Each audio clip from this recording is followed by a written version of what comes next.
x79, x99, x299, x399. What do they all have in common? Well, number one, they were all systems I could not afford. They are and were expensive. They were workstations and kind of the enthusiast grade workstations. And the cool thing about them was that it allowed you to get all the cool features of doing workstation stuff while kind of getting into the PC enthusiast aspect of it, which allowed you, water cooling, customization, overclocking, and that way you weren't stuck in the whole ecosystem of HP, Lenovo, and Dell. So it's pretty cool that you could build your own custom workstation and have it just the way you wanted, catered to your needs, and even dabble into the gaming aspect of it while improving your performance.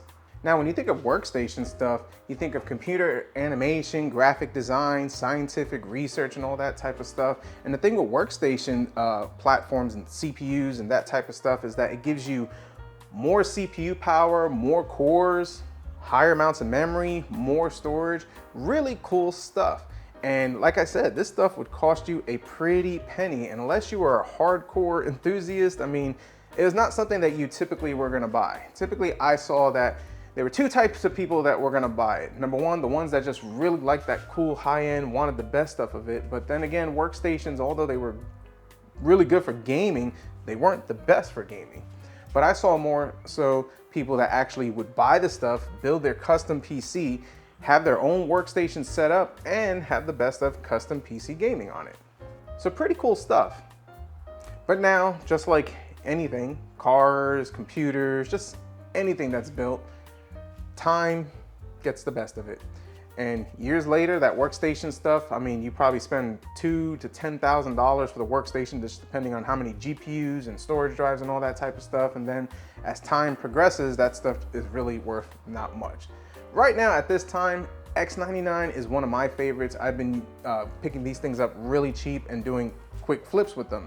That's pretty much budget to entry level builds, just depending on the graphics card I was able to put in there.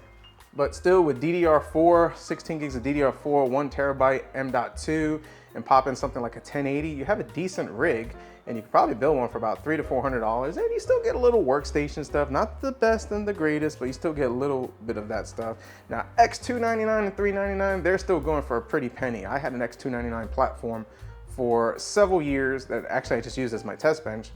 And I think it was the i7 or i9 9980 still goes for like $300 to $400 for a CPU. And then the motherboard still goes for about $200 to $300 for X299. So still not as expensive as it was, but still holds up pretty well. And then X399 AMD stuff, yeah, that Threadripper stuff, it still cost a pretty penny. But today we're gonna be focusing on one that coincidentally ended up back in the garage just to a series of unfortunate events, and I'll talk about that in just a sec. But x79, released back in 2011, and 14 years later, can you game on it? Does it work? Is it still decent? Let's talk about it. So this is what we got. I just went ahead and popped this in because this is what we're going to use for today's project. But it is the Asus P9 X79 Pro UEFI BIOS. Pretty nice motherboard. I like the color combination, and coincidentally, this memory that I found lying around just kind of works with it pretty good. Now, it did come with a EK water block, which I did sell that. I think I paid, I sold it for like 20 bucks, which wasn't a bad deal. And I did leave the EK VRM water cooler on it. It's fine. There's still a heat sink, so it shouldn't be too big of a deal on it. So not worried about that. And the CPU that it has is the i7 3930K, which I believe is 6 cores and 12 threads. If I'm wrong, I'll correct myself.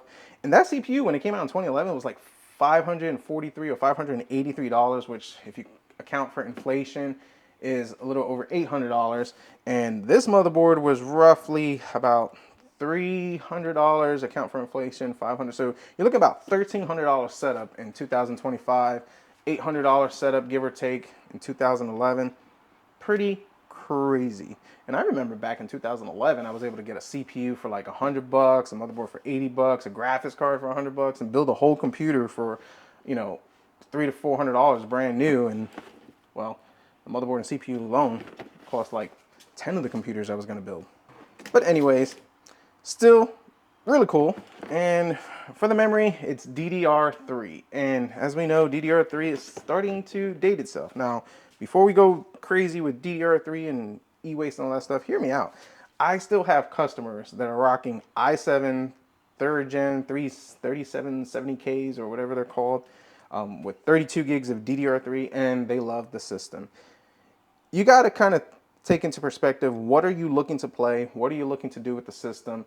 Those customers, they just play some basic games. Some of them just play Fortnite. Some of them play some older games and stuff like that. The Steam library is huge. There are tons of games to play. So, I mean, if you're not looking for the latest and greatest or just looking for something just to dabble here and there, this stuff is still pretty decent. So let's come up with a plan of what we're going to put together. Now, to cool this monster behemoth of a CPU with all these powers, we're going to need a V8, heavy duty V8. A cheap V8 Temu cooler, and the box was sent just like this, and yeah.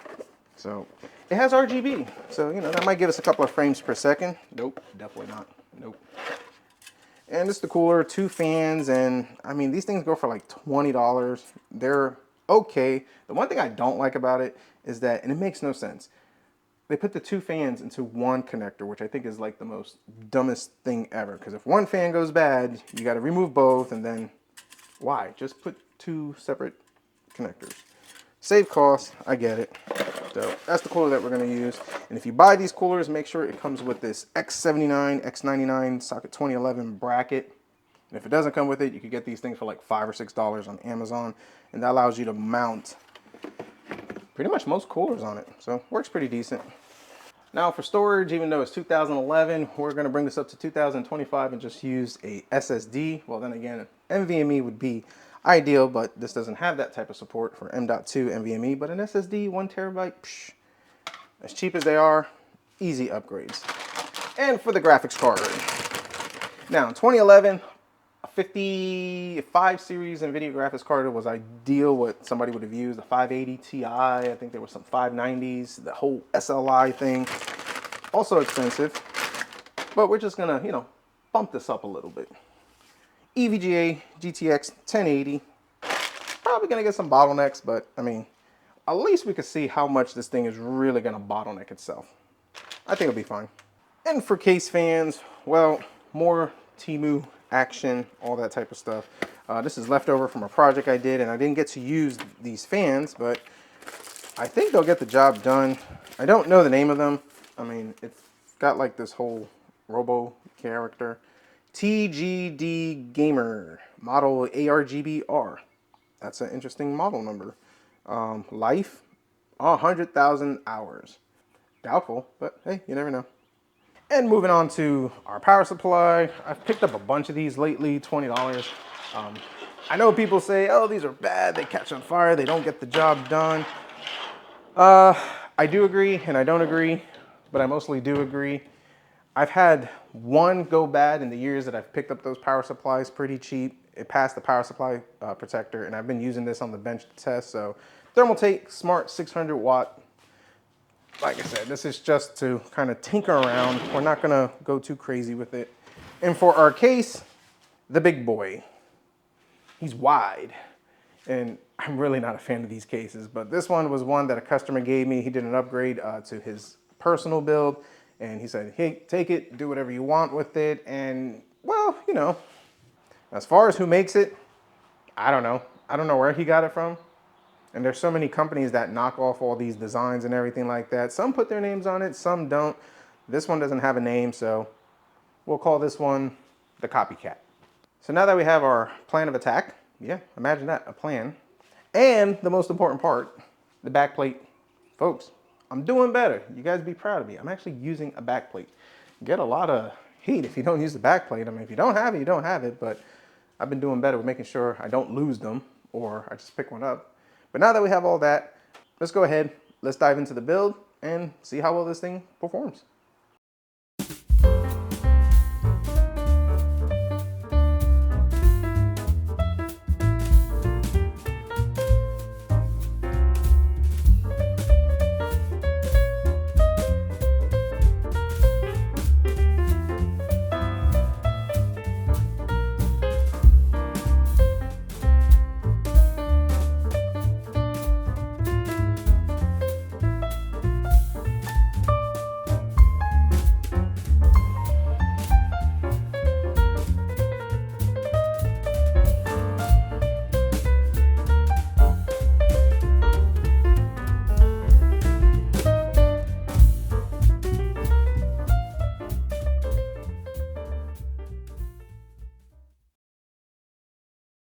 The build actually came out pretty good.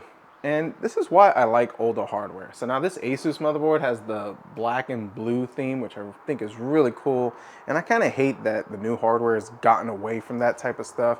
I get it because you want to keep neutral colors so you're not stuck to one theme. You know, there's nothing more aggravating than buying a really cool graphics card, but it's yellow and then it sticks out and don't match, which I get that. But I still wish they offered these options for this type of builds.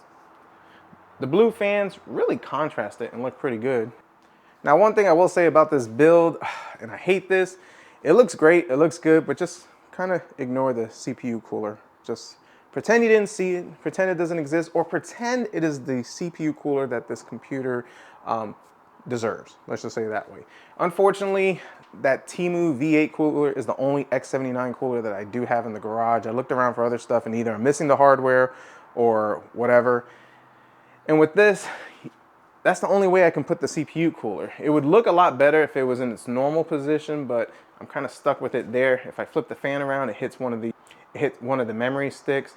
I did try to run it without one fan, but the temperatures were a little ridiculous. I think on under load, it would hit 90 degrees without that one fan. And then you put that fan back on, it drops down to 70 degrees. So it's unfortunate. It is what it is, but you do what you got to do. Now for the memory, I know I didn't mention this earlier in the video. It is 48 gigs of DDR3 PC 1600.